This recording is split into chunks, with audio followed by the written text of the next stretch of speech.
You're listening to an Airwave Media Podcast. Feel like who art Ed? We tried to spice it. Who art is Mr. Wood art Ed me? Yeah. Either way, it's ambiguous. It works on so many levels. I know. That's off to a great start. Welcome to Who Arted, weekly art history for all ages. I'm your host, Kyle Wood, and today I am really excited. I'm doing another artist interview, and this one is an artist I have been following for a while because I think his work and really his personality is so perfectly suited to the classroom, and actually he even does virtual visits with classrooms. But today I am talking to Reggie Laurent. Thank you so much for taking the time to join me. Thank you, Kyle. It's my pleasure to be here. I mean, truly is. So I'm glad to be here on Who Arted, and I'm glad to discuss my art journey with you. And on the topic of that journey, I always like to start off with a little bit of background context and, who the artist really is, because I feel like that informs so much of the work. Can you just start off, tell us a little bit about yourself, like where'd you grow up? How did you get into art and all of that sort of stuff? Yeah, that's a great question. Well, I grew up in Chicago, actually on the South Side. And art really came to me later in life. But, I grew up in an environment that's stoked with architecture and culture and things of that nature. So I truly feel that growing up in Chicago, that was kind of like all of the visual DNA that I needed in my dormant art seed.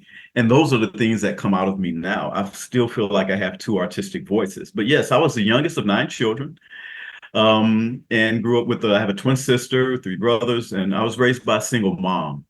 So being raised by a single mother, and I know people think that I'm a spring chicken, but I'm not. I'm an old rooster. But I grew up in the 60s. I grew up truly back in the time before a lot of technology, before a lot of other things. So I think to my credit, for lack of a better word, the lack of technology, respectfully, the lack of finances that we had in our family, I think those are components that that initiated the creativity in me. Because when you come from an area of lack and you want to do things, you have to really think out the box. So yeah, so that's where the seeds of creativity may have started. And then I had my mother who just turned 90. She would crochet, she would knit, she made jewelry, and we would help her in those things. So I was around creative things. I went to every school I graduated from in Chicago, grammar school, high school, and college was in Chicago. And I went to Chicago Vocational High School.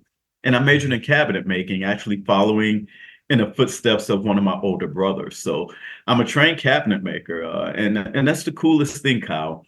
I really wish schools could go back to more of a vocational setting, because that assures you that the students will leave with skill sets that will serve them for the rest of their life.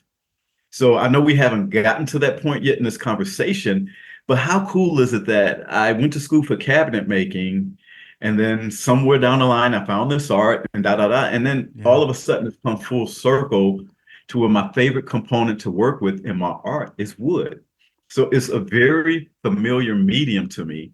But instead of doing fine furniture, now I'm doing fine art. So the way this art thing started, Kyle, I guess I'll summarize it as quickly as I can. I have all my life been a compulsive doodler ever since grammar school. When me and my buddies would draw cars and things like that, they could really draw. I couldn't draw very well. Everything I did looked abstract, which means that they laughed at my art. So what I did, the margins of my notebooks were like a canvas to me.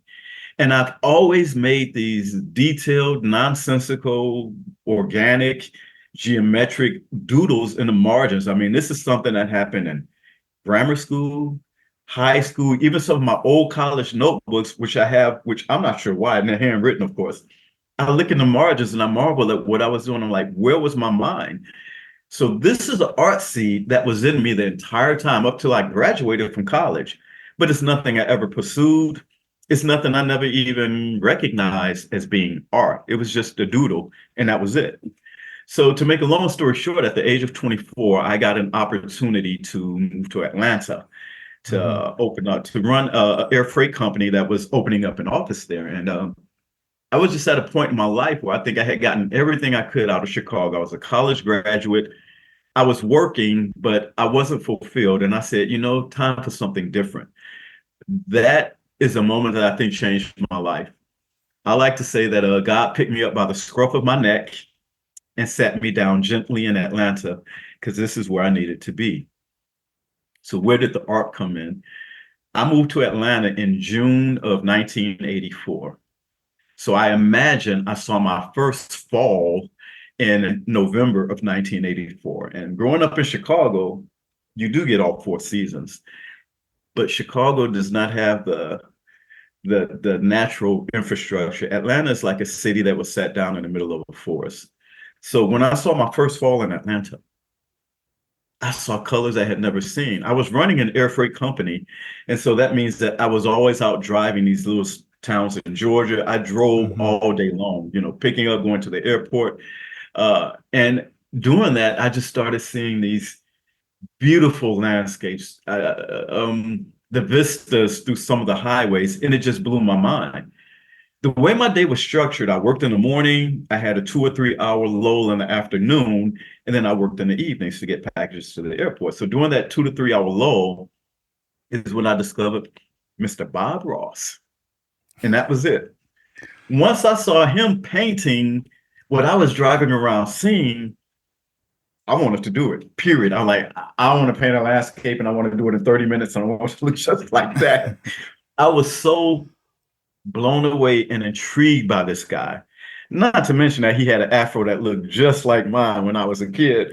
And his voice, that hypnotic voice, and the ease at the way he made things look, and the fact that he would say, you can't mess it up. It's happy little tree, happy mistakes.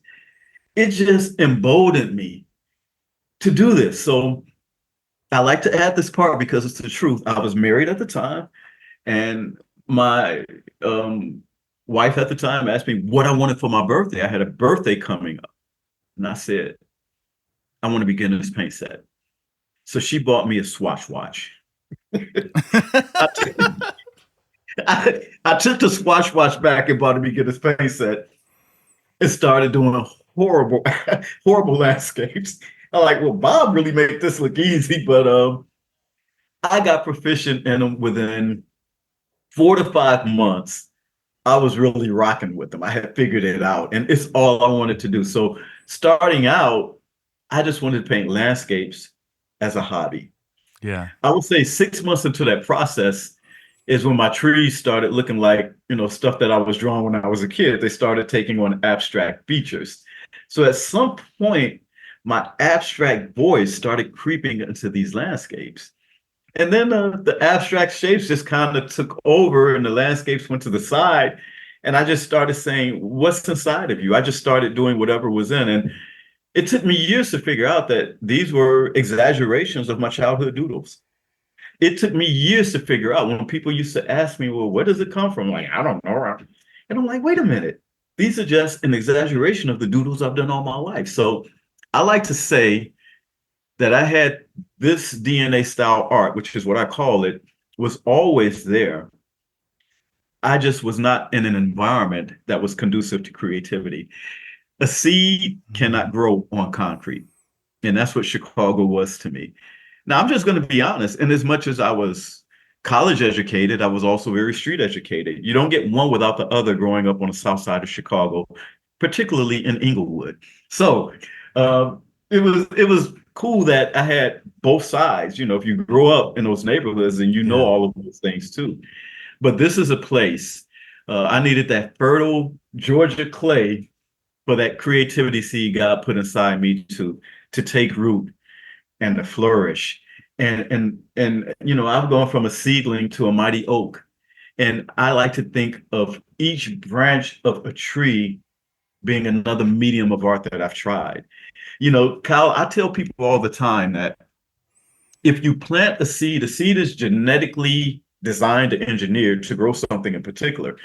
If you plant an apple seed, you'll grow an apple tree. If you plant water, you'll grow watermelon. But I do believe the seed of creativity can give you multiple propagations. I Yeah. would never be one thing. I have my main role, and that's my DNA art style that all the teachers love to teach and that I love and I fully embrace. But I like to try, I have these other branches where I've tried other styles of art. And I'm free to do both because the trunk of my tree right now is my DNA. That is the foundation for all of my art. But now I'm at a point where it has afforded me to do other forms of art that are still acceptable by collectors and people who view my art. So they don't look at it as I'm going off on a tangent because I've always created a lot of different styles of art. Yeah, and I think that's part of what has always drawn me to your work is the fact that you you do branch out in these ways that are different and sometimes unexpected. And hearing that you have this background as a cabinet maker, it it clicks. It makes sense with the wood assemblages and stuff like Yeah. that, and like these different sorts of grounds that you work on. The one thing I do want to come back to though, because like just the teacher in me heard you say this something to the effect of, as a kid, you couldn't draw well, so you just doodled or something like that. And it was just like, I had this moment like where you said you couldn't draw well, so you drew abstract. And like, I laughed because it's all I could do not to hurt at that, because I just think and this is partially because my own story. It's funny. You and I have these weird sorts of parallels where, like, you grew up in Chicago. I grew up in the suburbs of Chicago. I was in a very Okay. different neighborhood. Yeah. My Yeah. my but my experience with Chicago was actually, Chicago is where my art flourished. Yeah. I grew up in very much more traditionally oriented classes, and I vividly remember my art teacher telling me, drawing's not really your thing. You're not really great at that. And then like a year later, I went to the Art Institute of Chicago, and like my scholarship was, based on my painting and drawing portfolio. And Wow. the thing I bring that up because I think there's always somebody who needs to hear, you can draw, you can paint, you just do it differently. You know what I'm Exactly. saying? And I think you and I grew up in a time where that wasn't always recognized, that it was like there's one model for what success looks like. Yeah. And I'm happy that we're making progress towards acceptance of different styles and embracing that. And I just wanted to circle back to emphasize that point, because I think you are such good proof. And what draws me to your work is your embrace of a different style and experimentations with different styles beyond that. And I think Yeah. that is so cool.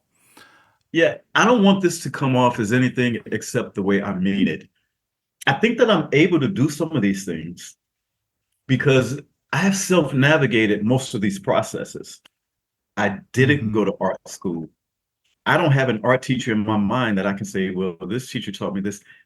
That was not my journey, unless I want to count cabinet making as art. So when I navigate these processes, I don't have the voice of a teacher in my ear telling me, this isn't your thing, or Reggie, you need to do it like this, you need to do it like this.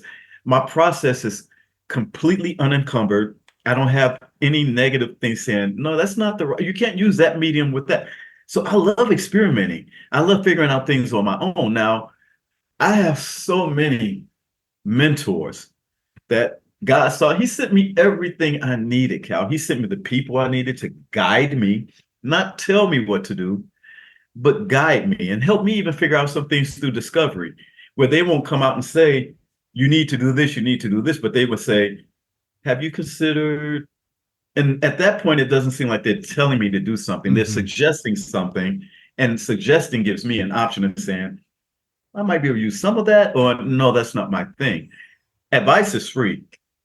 And as an artist, you'll never be an artist and not have people who want to give you their advice. People are full of advice. But I take some, what I need, and then the rest I discard. Because at the end of the day, I don't want to create somebody else's vision. I want to create mine.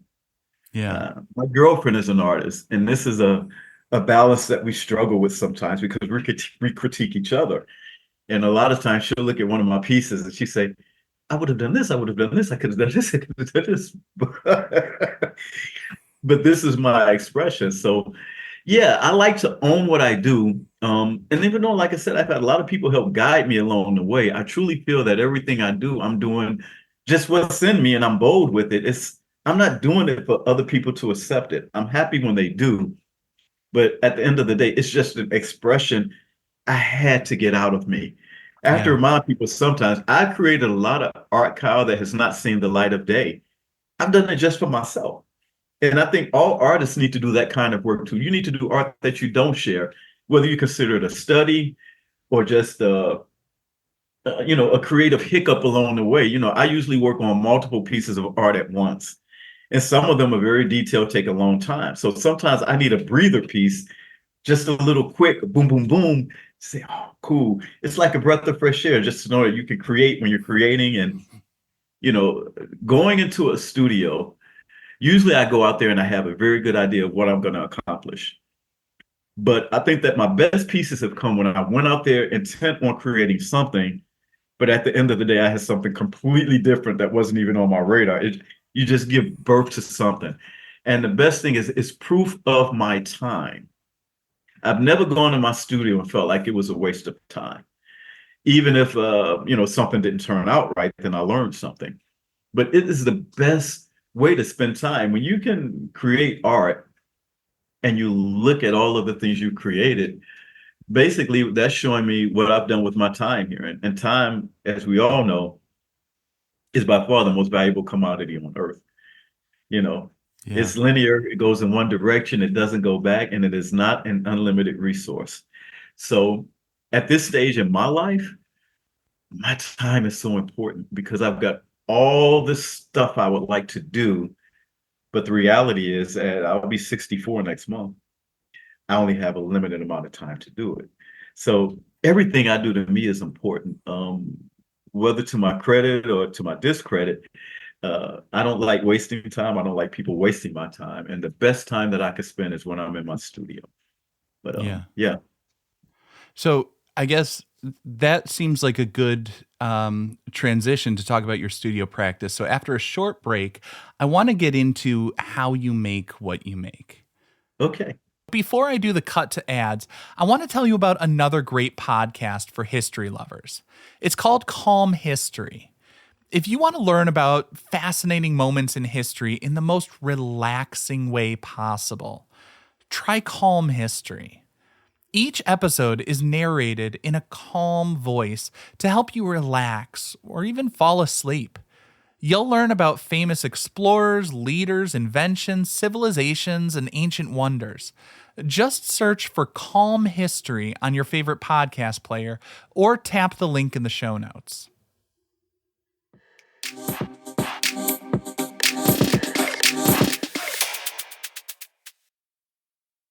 I always want to pick an artist's brain because you know how to do this very well.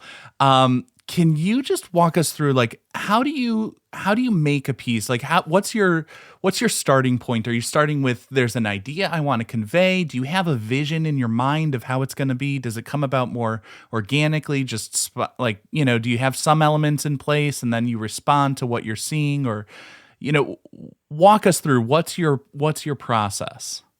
I think you pretty much nailed it, Kyle. There are times when I go to my studio and I do have some idea of what I'm going to do. To the extent that I envision that in my head, I can't tell you because I kind of know I can picture it one way, but once I put hand to paint, it may turn out a little bit differently. So the cool thing is that, yes, you're right. The word is process. And that's what I like, especially about my DNA paintings, because there are some paintings, especially palette knife renderings and things like that, it's very organic and intuitive. It's me manipulating color with gel mediums and powdered pigments and things like that. And those are fun. But the DNA paintings, I really have to earn. Those are like visiting with a friend, and sometimes you can go visit a friend for 5 minutes and then you're gone. But sometimes those visits turn out long. So my DNA paintings are just that. It's lots of different shapes, organic and geometric, and they're all filled with different colors, and then they're all tied together with what I call my thread. Now, what I didn't know early on in my career was, how do I get these colors to pop? I want them to pop. I want them to pop. To me, color has always really shown best when it was put up against a black background. So that's a process that I started using with my DNA painting. So I start out by gessoing a canvas black, and that's the foundation for the art. Once the black dries, then all of the shapes. This is a cool part. I like to tell the students, this is the most fun part because this is the foundation for your painting. I liken it to building a house. So we're going to build a house. Okay. The canvas is our foundation. And then you put all the shapes that you're going to have in your piece, you block them in gesso. And one thing that a lot of people don't realize in my DNA pieces, Kyle, is that none of the shapes ever intersect. Every shape is an individual. Of course, it'd be cool if they did intersect and do all these twists and turns. And this is something that's very intentional because I like to think that every single shape is a different entity, just like people are a different entity. When kids come to school, I often liken them. I say, look around. Are you all just alike? No. So every one of these shapes that you put down on this canvas, you're going to have to come back and dress it up. You're going to have to clothe it. You're going to have to put the clothes on it. And so they'll go crazy with all of these shapes. And I have to remind them, remember, everything you put down, you're going to have to decorate. So that's the cool thing. So doing that process, they're free flowing. They're just blocking in the shapes, and it's wonderful. And this is where the thought comes in, because I like to think that this is a very simplistic process. And to be honest with you, it is. But the thought comes in the detail. That's when all the creative juices, this is when the kids get quiet. Everybody's talking when they're putting down their shapes. But once it's time for them to start adding color and details, that's when the mind starts working. That's when the true creativity shows itself. And that's my favorite part. So every shape that gets put down gets blocked in a solid color. And then once that dries, then you start adding detail to every single shape. And that's the part that takes a long time. That's what gives the piece energy. And then at the end, there should be like a little negative black space between every shape. And that's when I mix titanium white, a little bit of gel medium, and a little bit of gloss varnish together. And I put it in a squeeze bottle. And I basically sew the painting together almost in a quilt-like fashion. And that to me brings all of the pieces together to make it one, complete entity. And that has like a dual meaning to me, Kyle, in a lot of ways. We talked about my upbringing in Chicago. I hadn't really thought much about this process, how it came about. And a weird thing, Kyle, is that in a lot of my works of art, I don't use white a lot. When I see white in my paintings, I cover it up. It's like I have to have color. I'll use it as an accent, but not that much. Now, I hope that this comes off exactly like I'm saying it, because this is just a narrative. I like to think that my DNA paintings have a dual narrative. Now, the one part is as it relates to life. If you think about from the time you wake up in the morning to the time you go to bed, we are just completely unconscious of how many things we actually do. So one of my works of art is like a journey. I'll show them, okay, so you woke up this morning, and then I'll show them a squiggly, and then you went to school, and then you had lunch, and I'll take them all the way around a painting as if it's a day in their life. So to me, my DNA paintings are a lot of little snippets of what you do in a day, and the thread is what holds that day together, because we know a day can fall apart at any minute. So I think that in life, we go about this, but there's this really fragile thread that brings everything together and keeps everything tight. When life is falling apart, we've got that thread holding everything together. And to me, that is one of the narratives for my DNA series. They are a reflection of life. And my 99 canvas series, that is in the main library in Atlanta, is called Life and Love, because that's what these paintings reflect. Now, let's get back to the part 2 narrative. And this is something that I had to deal with. And it was the only thing that I could come up with that kind of made sense. Cal, growing up in Chicago in the 60s, I think that, I think even right now, Chicago is the third most segregated city in the United States of America. So when I tell you I grew up on the south side of Chicago, I grew up on the south side of Chicago. Yeah. And the way Chicago is set up, different races live different places. Now, I'm sure it's a lot better now, but for the most part, Hispanic people live here, white people live here, Black people live here, Polish people live here, and you have all these segments. I dare say that where I lived and where I grew up, never did I see a white person walk down my street. It just never happened. I grew up in the 60s, and I have very clear recollections of a lot of things. As a child, I was in New Orleans for a brief period of time when my mom and dad divorced. And I remember when Martin Luther King was killed. I remember my mother, my twin sister, and I, and this is when I was like 3 or 4 years old. And I promise you, we were down by 63rd and Halsted, which used to be a thriving area with retail shops and things like that back in the area. And I remember my mother yanking my arm back because I went to drink from the wrong water fountain. When I told my sister about that memory, she's like, "How could you remember that?" I had to look it up. Public water fountains weren't integrated until 1964. So when I tell you I have that memory, it's not something that I fabricated.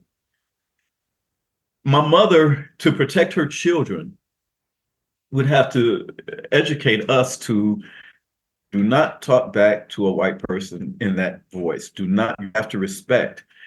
I was always brought up to think that white was more of a superiority thing. I was always made feel different. Even as an adult in corporate America, I would be in a suit, Kyle, and I wear nice suits, nice shoes. If the elevator's door opened and there was just a white woman on the elevator and I stepped in, I could see the terror in her face, the clutch of the purse. And this is something that was such a thing with me. It's like I would notice, it's not like I would look for it, the uncomfortable feeling they would have. If we were waiting for an elevator together and it was the only two of us getting on it, then they wouldn't get on. Or if I was already on the elevator and the door was opened up, there was hesitancy with them getting on. And it's like, once I open my mouth and people talk to me, all of that goes away. But I was always made to feel that this was something I had to defer to. White is something that's superior. And that's kind of a crazy thing to grow up with that stigma, even as an adult. So in my mind, whenever I would see it in a painting, I would cover it up. I would cover it up. And even in my DNA places, because think about, Kyle, all of the places in Chicago, now, where they had the projects notwithstanding, but where all of the places where, regentrification, where people move out and then they want to move back in, and all of the people who were displaced. In my paintings, with all of the colors I use, it's amazing how harmoniously they fit together. And in my DNA paintings, I said, well, this is my neighborhood that I'm building now. This is a neighborhood that I want to live in. And it's all these beautiful colors. And if you've left the neighborhood and you want to come back, you can come back, but I'm going to only give you limited space to live. You're going to come back on my terms. So in my DNA paintings, the white that you see is a space that I allow the white to come back into my paintings. And it's not overpowering. It's not going to take over anything else. And it's still balanced, and we welcome it. So that's not a reality that I can convey to kids sometimes in my narratives. I prefer the other one. But once again, when I think about that stigma that I've had to deal with all my life, and even in, look at it right now, is until I open my mouth, people don't know. If you were to just look at me, I'm a Black guy with dreadlocks, you wouldn't expect. And that's the sad part, is that you wouldn't expect something intelligent to come out of it, that some people would defer to worst case scenario.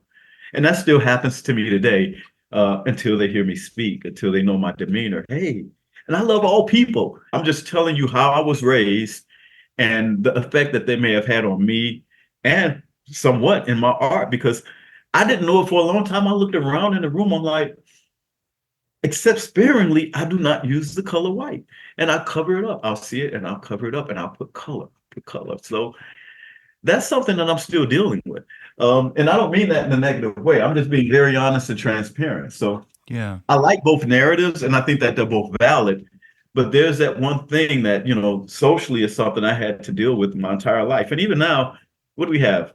All of these wonderful museums and maybe 3% African American art. Even trying to get my art in places where there's other valid art is difficult. So that's always been a struggle for me. And if this is the one place where I make my own world, and color is color, man. We're all different shapes, we're all different sizes, we're all different colors. As long as we can get along, I can do it on canvas. And I pray that before I leave, that we'll be able to do this on Earth. I mean, I have so many friends from different nationalities, and I don't see color. I see people, you Yeah. know?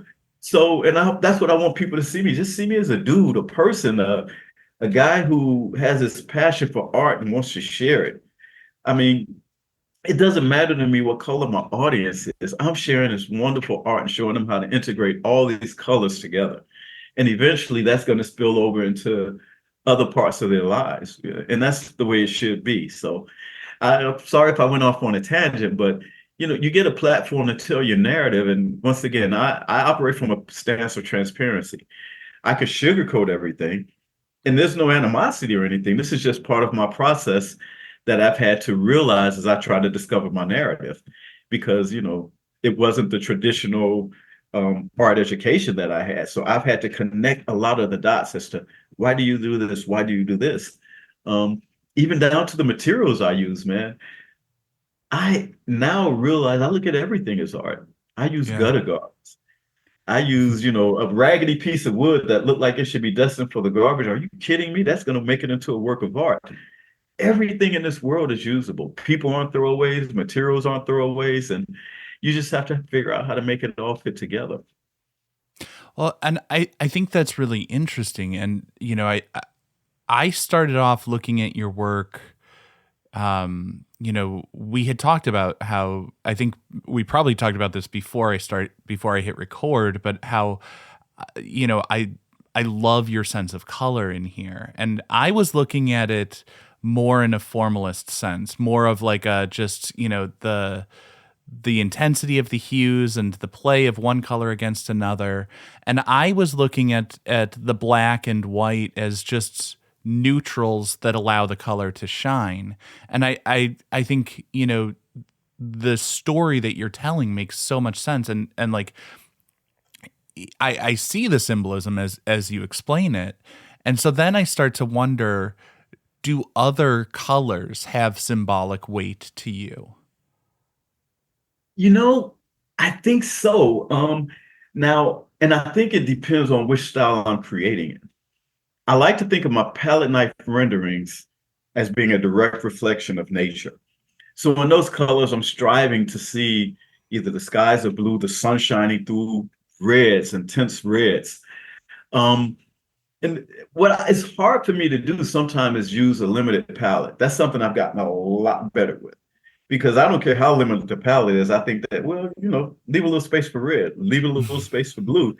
I want to put them all in there. I may start out and have it perfectly neutral or perfectly limited. I'm like, no, it needs a little bit more here. It may need a little bit more there.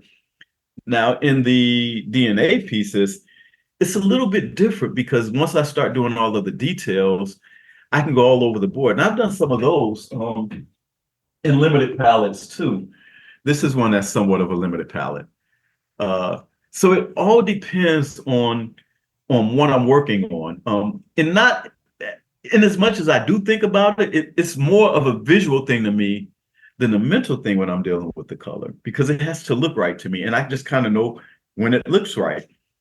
And the coolest thing is when I find new color combinations, which will never end. That's an infinite thing. How well this particular color marries with this color. Integrating colors is my thing. Well, who says that, purple can't have a little hint of this or this or this? And that's the cool thing, because every piece gets to be a little different. And the amount of decisions, I look at a painting sometimes and say, how many decisions did I make in the execution of this piece? Thousands, literally thousands of decisions unconsciously. And at the end of the day, it's like, it's automatic to me. It's like breathing. I say I'm not thinking when I'm doing it, but I think I am. And usually when I'm working on a piece, I'm always thinking about the next piece that's going to come up. It's this one long continuous strand of DNA, and it almost doesn't matter the color of the palette, it's my art, and it's never ending. And that just has a cool factor to me. It allows me to create Kyle completely unencumbered. I'm most free if I wake up or when I wake up every day and I've structured my day so that I can paint from sun up to sundown. It's like Christmas. I tell kids in every Zoom session, I ask them, what's your favorite day of the week? A lot of them will say Saturday, of course, because there's no school. I said, well, you're an artist, every day is Saturday. And that's how I feel. Every day is Saturday. People get upset with me if if I'm in my studio on a Sunday or a Friday night and I'm painting. They think it's like a travesty. Oh my God, you're working. This doesn't work. I am painting. I'm having fun. It bothers other people more so than it bothers me. And they're always telling me, come up for air, take a break. I'll take a break when I need a break. I'll come up for air for a minute, but if I'm not in the studio and I want to be in the studio and I'm somewhere else, I'm only thinking about what I want to do in the studio. So I do go to my art shows on weekends. Friends have shows and things like that. And then everything I think is geared for me to get back to my studio so I can create. It's just this, I don't know how to put it, Kyle. It's this, if I was designed to do something, I think the design was a perfect execution. God didn't make any mistakes. Once I figure out how everything is supposed to work, everything just makes sense. Life is so easy for me now because when I wake up, I'm not pondering what am I going to do? What am I going to do? I'm working to see if the word bored can be banished from the dictionary because I hate that. I don't understand boredom or ever being bored, not even as a child. I tell kids, if you're bored, that means you know everything in the world, and nobody does. So, pen and paper with a doodle, never bored, always looking to do new things. So, I've just got that creative gene, man, and I try to spread it. I think the biggest travesty is that a lot of children don't even know they have the ability to create. It's so interesting because as you're talking about this, I'm realizing that, like, once again, we talked about your art and your journey coming full circle with the background in cabinetry and your love of these different materials and methods and everything like that. And now I'm just sort of like making that connection of like you're like a contemporary Bob Ross, he would teach people his quick study painting method, with the wet on wet and these guided practice things. And even down to you talking about how you dream of a work and then you create it. And I remember when I was researching Bob Ross for a previous episode, I remember reading about how he would lay in bed the night before filming and just mentally go through every brushstroke that he was going to do, because he made it look effortless, but it was very meticulously studied. It is. And I think it's interesting how you are almost doing a version of that, except in a different way, where you're teaching people interactively through the Zoom sessions that you do at different schools and stuff. And I think that's a cool sort of evolution of like this seed that was planted probably decades ago in your own artistic practice. Yeah. And, living in Atlanta, that process just gets fertilized. When I do look at nature and there's a lot of it around me, I see the skies, I see the trees, but like you just kind of mentioned, more I see brushstrokes. I tell children in every Zoom session, to be a successful artist, you have to be a conscious observer. They're like, what do you do when you're not creating art? I said, I'm always creating art. If I leave the house to go to Walmart right now, I will see something that will inspire me to create. It could be a simple print that a woman walking through Walmart might have on her clothing. It could be anything. I see art in everything. A sunset is art. I mean, the art in nature, more so than anything, inspires me to create. I don't look forward to all of the leaves coming down in my yard in the fall, but the colors that precede the falling of the leaves, I die for. I mean, I get giddy when I see what nature allows, and then it goes away, and then it comes back the next year, and we see everything in bloom.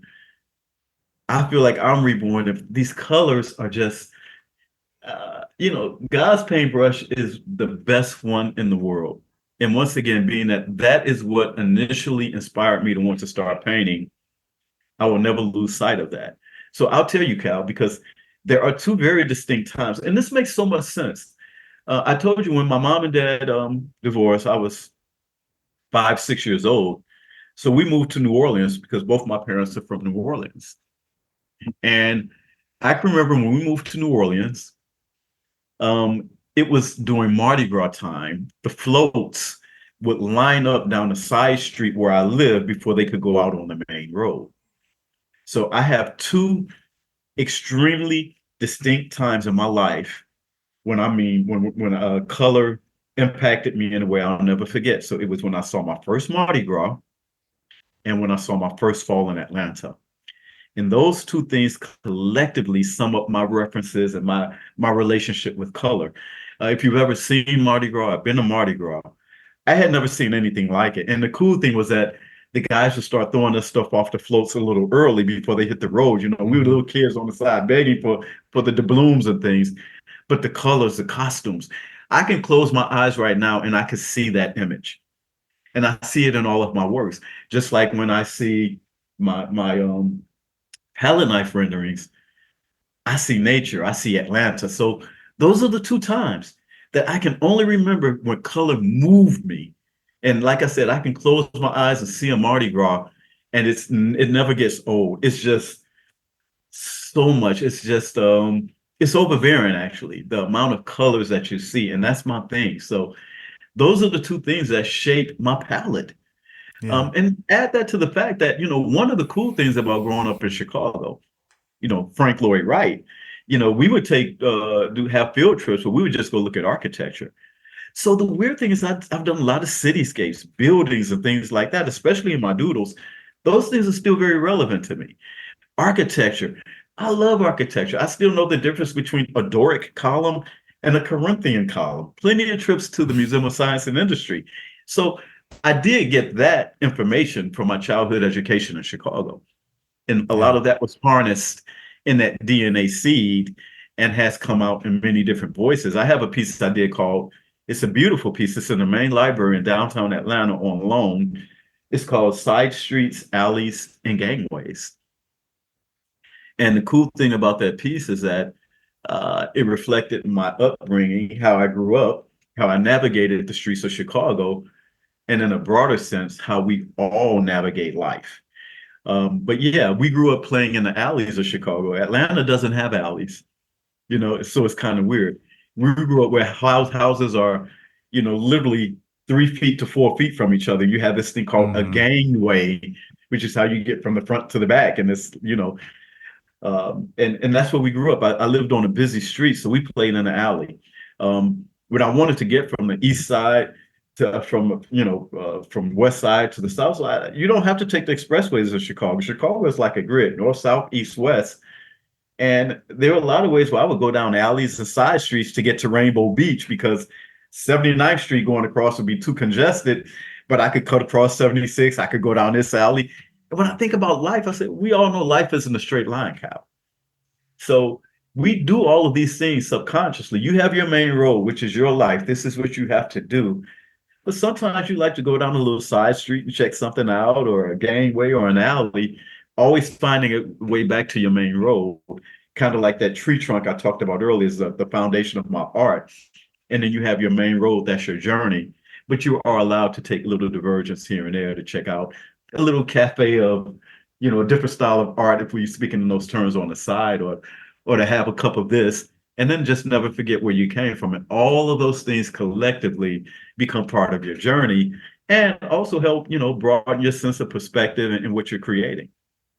I have to put stuff in those things to make sense to me because I don't know how else to make it make sense. So some of my analogies may be a little bit out there for some people, but I think they're relevant, and I think a lot of people can make them relevant to their lives too.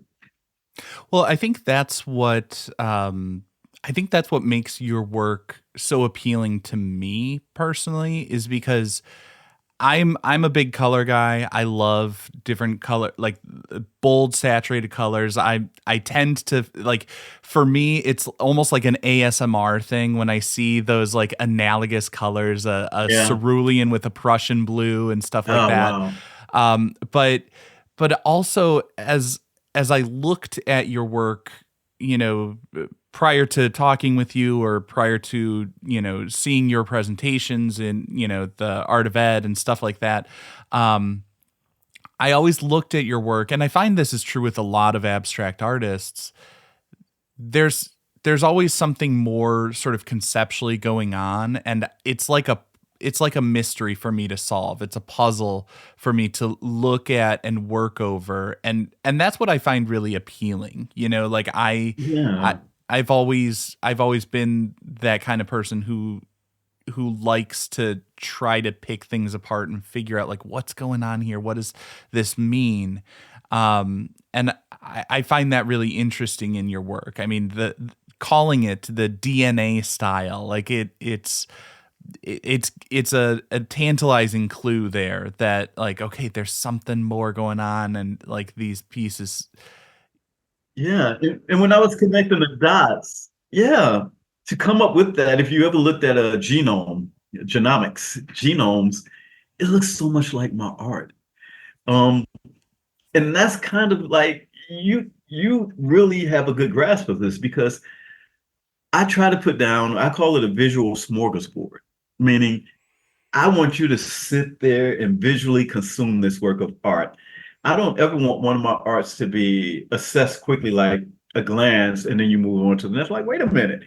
I'll tell you, Kyle, anytime I go to an art show or an art exhibit, from the second I walk in, I'm looking for that one piece that's going to draw me to it. I'll go straight to it. I can always find it. It's like everything else will disappear, but I'll see this one piece that just speaks to me. And it's usually something that's color laden. And I'll sit there and do just what you said, digest it and dissect it. And that's what I tell the kids why they shouldn't rush their art. The more information you put down, the more interesting it will become. I can do minimalist art. I've got some really cool minimalist pieces, but I like a broader topic. As you can see, I'm more verbose and I like to talk a lot. And I think that, I would like my paintings to communicate. I don't want it to just give you one little snippet. I want it to be some dialogue.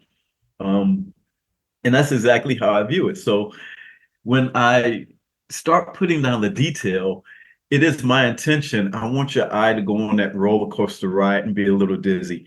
I want you to come close and then pull your head back and then take a few steps back and put your hand on your chin. And when I'm seeing this from across the room, seeing somebody try to assess one of my works, that is why we toil in our studios for hours and hours, day and night, to eventually hope that we've created something interesting enough for someone to look at. So you have a good grasp. It's obvious that I'm talking to an artist because, like you said, the commonalities and how we do things, how we view art are very similar. I can't imagine not being a creative. I Yeah, just can't. And remember, you're talking it's a to a guy who was compulsion. in corporate America Yeah. for so long where I couldn't create different skill sets. I solved problems for a living and I was very, very good at it. But to solve problems, you have to be creative. So Mhm. seeing my work come full circle from flat paintings into a 3D realm to now, I don't think I do have a partnership, and this is something that I initiated. One of my vendors is woodpeckerscrafts.com. I put a plug in, and I buy a lot of the wood pieces from them.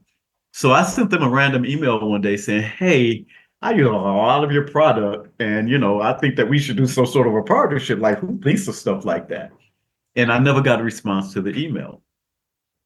So subsequently, they sent out a mass email to everybody like, "Hey, not trying to sell you anything now. We just want to know what you've been up to. What are you up to?" So I responded to that email and I sent 20 images of wood assemblages. I said, I contacted you guys a few months ago, no response. You want to know what I've been up to? This is what I've been up to. And I sent them all these images.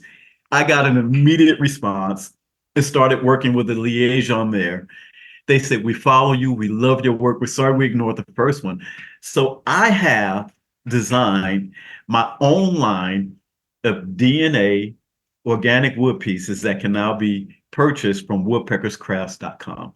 They're available. Oh, that's And cool. the things that we're going to be able to create with these pieces, I have kits where teachers can buy a kit where all the kids can create a 12-inch round or a 7x10. I've got examples on the website. This is going to be an amazing school year. And just seeing how this whole thing is growing from a flat canvas to now we can go 3D sculptural, 3D collages, even just using those pieces for tracing shapes. And seeing this whole project come full circle and knowing that I have a brand and a major company that's helping me achieve my objective, the possibilities are endless. So I am so looking forward to not just doing collages with kids, but having teachers embrace these pieces and get them. And I promise you, it's not about the money for me. I don't get a ton for this, but having my own line, it just makes so much sense. And then having a partner that big that can actually do the distribution, take the orders. So if a teacher wants to do a Zoom session where we're doing using my DNA wood pieces, they can order the stuff from Woodpeckers, schedule a session with me, and we can start having fun. And I've only scratched the surface of what can be done with these pieces. I've got some amazing things, Kyle, and more works to come.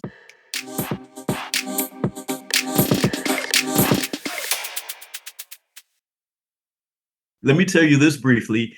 I'm working on one of the coolest things ever right now.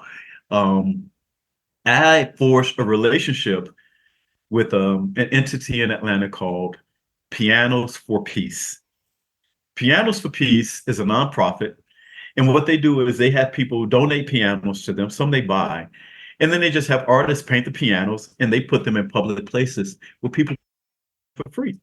So you could be going down what's called the Atlanta Beltline, which is a wonderful place here, and under a viaduct, you see a beautiful piano and you can just sit and play it. So they put them in nursing homes, they put them in schools, libraries, any place that could benefit from having a piano where people could just play. So I was hanging an exhibit in the main library last year, and the CEO for Pianos for Peace, this is the truth, he had to use the bathroom. So as he was going to the bathroom, he saw me hanging my work. Is this your art? Yes.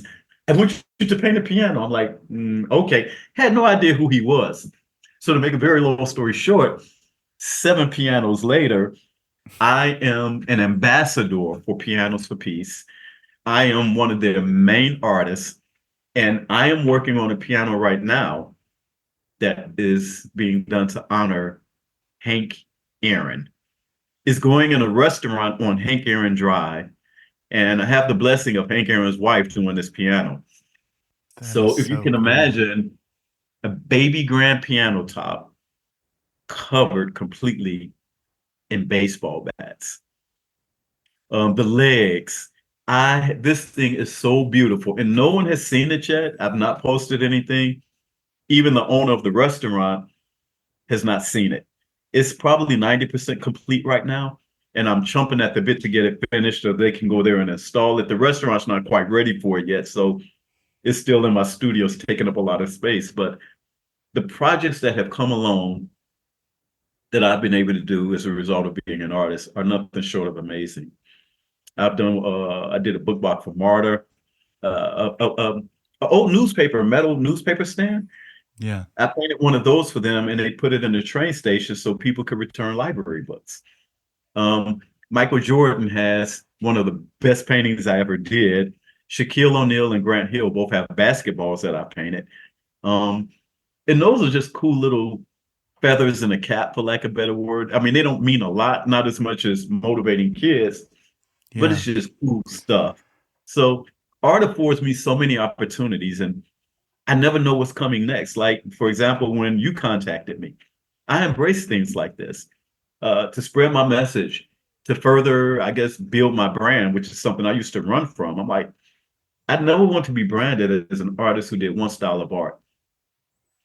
And It was funny. It was until I actually won a contest, and an art professor, may he rest in peace, Dr. Larry Walker. This is Kara Walker's dad, if you're familiar with Kara Walker, the artist. Yeah. He was an art professor, and he was a juror in a show that I was in. And during the same show, we all had booths set up. So there was one room where the jury exhibit was set up. And then through Underground Atlanta, all of the artists had tables with their wares. So to make a long story short, Kyle, this Dr. Larry Walker came to my booth to visit me. This was fairly early in my career. I hadn't really embraced my DNA as being anything but a painting I had done. And he sat and looked at my table. I had landscapes. I had art furniture because I was doing pedestals, cocktail tables. I had pastels. I had pen and ink drawings. I had the whole everything. I had my whole arsenal, and I was just so proud, sitting there with my arms crossed, like, yeah, I'm the man. So he casually walked down and looked at everything and said, Reggie, this is all your work? I said, yeah. Pretty impressive. He's like, you got landscapes, you got this, you got that. He pointed out every different style of art I had there. My chest poked out. I'm like, yeah. He said, let me ask you one question. When people think of Reginald Laurent's art, what image do you think comes to mind? I said, I have no idea. He said, you're right. You're confusing people. This man literally took me by my hand and we strolled casually down to the jury room, and he had just placed a ribbon on a piece called Mental Menagerie. It was one of the most detailed DNA pieces I had ever done. And he said, this is you. This is yours. This is what you should be doing. Turning point in my career, best advice I ever got.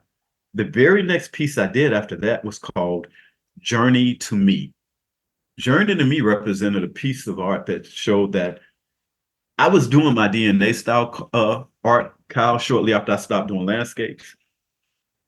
But with them being process paintings, with them being so detailed, I didn't get that 1 hour satisfaction that I could get from doing a landscape. I had to work on these things for weeks and weeks, and they were very laborious and they took a lot of time. And I just didn't want to spend that much time. But what I didn't realize at that time was that was my power and that was my strength. So Journey to Me showed that I was here at this point doing this particular art that I needed to be doing, but I needed to go down those side streets, alleys, and gangways. I went all the way around the world only to come back and find myself right where I was in the beginning. So I already had what I needed. I just needed to grasp the understanding of why it was what it was and why it was what I. And after I embraced that style, I started getting shows. I started winning more awards. But Journey to Me, it's like I had to find myself. I was already there. Yeah. Sometimes you just need to go through stuff and find out, okay, I'm on it. So that was one of the most poignant moments in my career and the best advice I ever received. And you have to connect those dots. Sometimes artists forget who told them what, who nurtured them. I truly believe that God does not give you this ability without giving you the platform to show it, and without giving you what I call the art angels to help steer and guide you when you're, not a traditionally trained artist like I am. Everything you need is in place. So I do the art and I let God handle the business. I truly believe that there's nothing, as long as I'm creating, I'm doing what I need to do, and everything else will take care of itself. I don't have to pursue it. It comes to me. And man, that's just such a more organic way of doing things. I'm not entering contests anymore. It's not that I don't like rejection. It's just, I don't need that fulfillment in my life for somebody to say, hey, yours was the best in the show. Yeah. The kids, my Zoom sessions is the most important thing to me. And at the end of the day, my legacy, it won't be what a museum has or what a collector has. It will be the throngs of children that I've inspired over my life. That's what's going to make sense to me.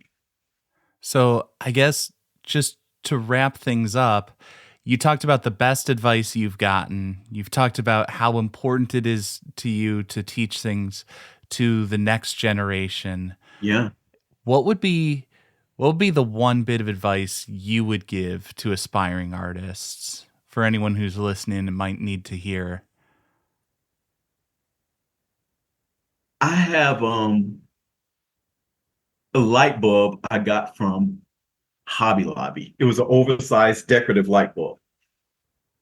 And I painted that cow in my DNA style. And it's also one of the props or one of the visual aids I use in my Zoom sessions.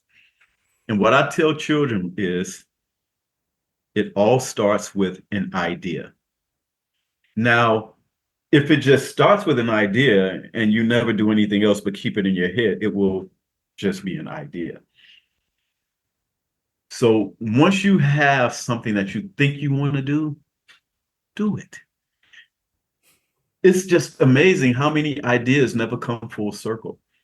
You know, what makes a man paint a rolling pin? How ridiculous is it? You have to think so out the box and not think that anything is too crazy.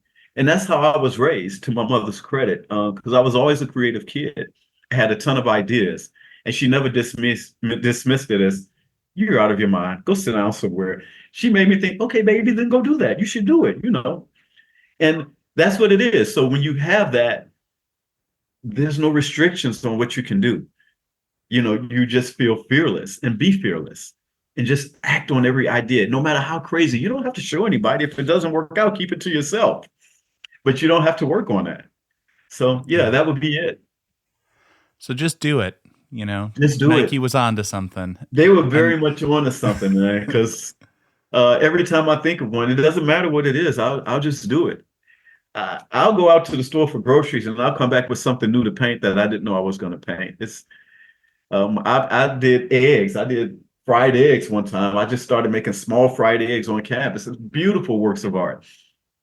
I'm not showing them. I'm not really telling people about them, but it's just something I wanted to do and I did it. So no idea is too crazy.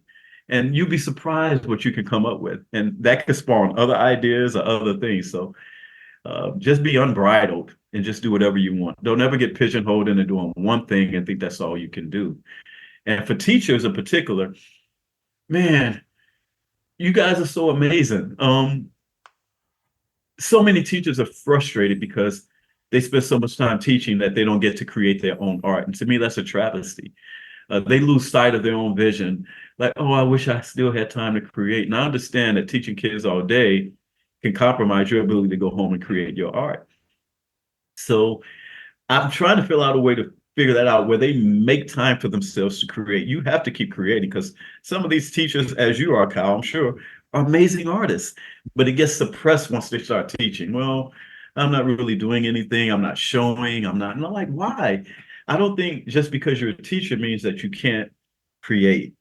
So that's just kind of how I feel about that. And that's something that I strongly encourage them to do because I know a lot of teachers are very frustrated because they want to show and their work is absolutely amazing. Yeah. And so again, even for the adults, just do it. Just do it. Just do it. Thank you so much once again, Reggie Laurent. I really appreciate your taking the time and sharing so many insights. Your work is absolutely beautiful. And, for listeners, I'm going to put links in the show notes. So be sure to check all of that stuff so people can find your work and find the wood kits and all of that amazing stuff. And for all my fellow art teachers out there, because I know a lot of my listeners are other art teachers. You can bring Reggie to your classroom too. He's got a form on the website. He did not ask me to put in the plug, but I felt like it is incumbent on me to plug this because these are stories and ideas that need to be shared. Thank you again for taking the time. I really appreciate it. Thank you for having me. It's been my pleasure. Keep doing what you're doing, man. I can't wait to hear the episode and learn more about you and your art as well. And today is a beautiful day to create, as every day is. So the last thing I'll leave with is I have an art anthem that I make kids recite at the end of every Zoom session. And it's something that's very simple and something that's very relevant. And it goes simply like this. I have them all recite, "My art is unique because I am unique. Everything I create is a reflection of me. Just create the reflection of you. You don't need to create anybody else's art. You got your own art inside you. Create that art. trust me, it's good enough, whatever it is. This concludes this week's episode of Who Arted, part of the Airwave Media Podcast Network. If you found this tolerable, please leave a rating or review on your favorite podcast app. You can find images of the work being discussed this week and every week on social media at Who Arted Podcast on Twitter, Instagram, and TikTok, and of course on the website whoartedpodcast.com. Podcast done.